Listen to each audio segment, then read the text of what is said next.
We're going to answer a common question about how to reset your trip A and trip B, but you're going to need to know the location of your trip A and trip B.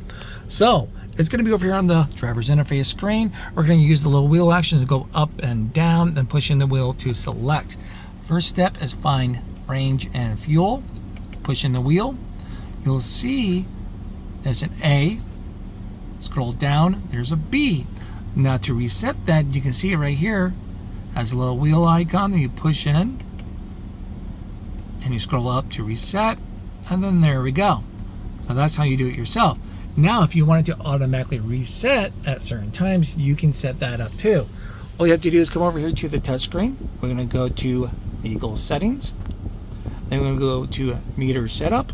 You get your trip A.